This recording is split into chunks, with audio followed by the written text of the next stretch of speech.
Hey everybody, welcome back to another episode of Walkthrough, and just wanted to make this quick intro here because I had mentioned that the next episode of Walkthrough would be an interesting way on getting rid of marker from your labels and your cartridges. Now, and the reason for the intro is because I didn't do the video.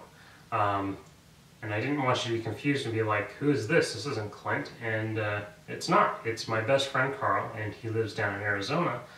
And, you know, he doesn't really have time to be as much of a part of the channel as he'd like to be. I had originally intended him to be more of a part of the channel, but, you know, he's got a wife and kids, and he's got a life. So, I mean, it's just like, I understand why he can't be, but he made this video and he wanted me to share it with you guys. And so I just thought it was very interesting and thought you guys might think so too. So, yeah, let's get on with that, and you can see what I'm talking about. Hey guys, and welcome to another walkthrough video from Blast Mode 7.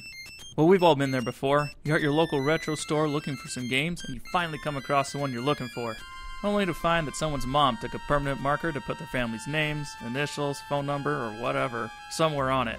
Well, today, we're going to show you how to remove permanent marker from game labels and cartridges, and make your games look new again.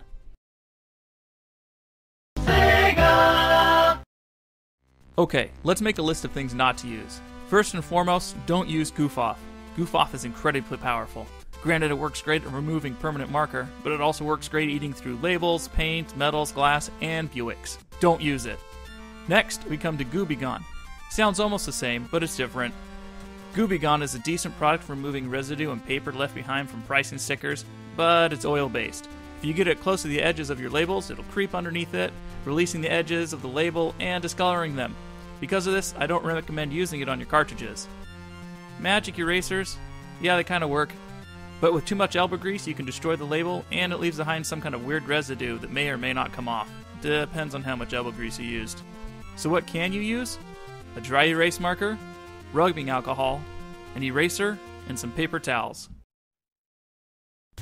Alright, now let's go ahead and get started.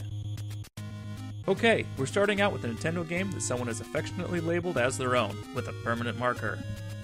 To remove it, we need one simple tool, the dry erase marker. Take it and start writing over the permanent marker. The best way to do it is using swirling motions. Believe it or not, this will break down the permanent marker.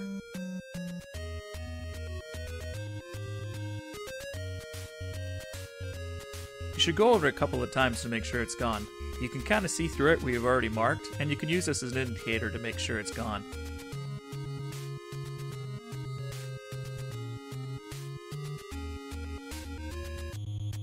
Once you're done with that, just take a paper towel and wipe away the dry erase marker.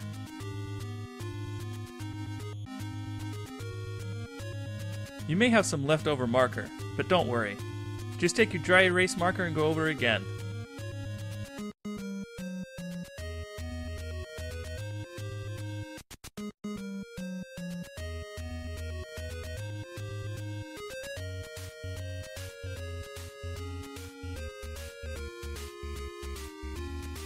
And there you have it, marker removed. Alright, now we're going to learn how to remove permanent marker from cartridges. For this, we're going to need two things, rubbing alcohol and a pink eraser. First, the rubbing alcohol. I like to use 70%, but you can use 91 if you want. I'm sure it'll work better, but I just didn't have any handy for this project. Take a paper towel and douse it with the rubbing alcohol, and then rub it on the cartridge. While it's still wet, take a pink eraser and start rubbing. Amazingly, it'll remove the marker.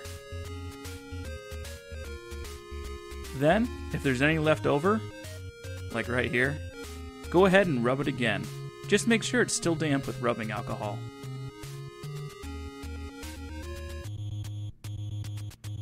Wipe away the stuff from the pink eraser, and you're done! If you guys have any other questions or ideas on how to do this, go ahead and leave them in the comments below. Thanks for watching. So yeah, definitely an interesting method of removal. Now, I've already showed one, like with my cartridge cleaning video, I already showed a little bit that he did earlier on the label removal. but he wanted to make a much better video, and plus he had this new method for the cartridges as well. So he went ahead and made a whole new video, and I think it's a much better presentation. But yeah, I've tested both of these methods out, and they work very well. Granted, the marker doesn't always come off quite so easy on the cartridges. Sometimes you have to really go at it, and it may take 2 or 3 times before you get rid of it all. But so far, I haven't had marker that it couldn't get off yet. In fact, I had one cartridge that I couldn't get all of it off with a magic eraser, and this got rid of the excess. So, and it's far better than a magic eraser because it doesn't mar up your the surface of your game and leave a mark on it that you can totally see. But one caveat though is on the labels, you probably don't want to do this on a paper label, such as a ColecoVision game, an Odyssey game, or an Atari game, or anything like that, because, and I'd even be careful on N64 games, because like Super Nintendo, Genesis games, that kind of thing, if you look, they're kind of glossy, and they actually have a protective coating on them, but these paper ones don't. So putting that dry erase on there, it's just going to soak into the label. And so, I mean, I hate to say it, but if you've got marker on a paper label, it's pretty much, it's done deal. You'll destroy the label trying to get it off. So just one caveat there, but yeah, I want to thank you guys for tuning in, and I hope this video was helpful for you as usual.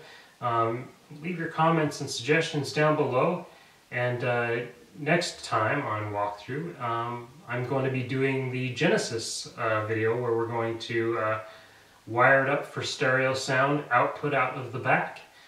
So just remember, Dean, I didn't forget you. That is the next project on my list. So that hopefully will be uploaded next weekend, and I can get that unit sent out to you, and you can have a nice sounding Genesis finally, and put that VA7 on display, or sell it or something or whatever. But yeah, stay tuned for that, guys, and I will see you with the next video.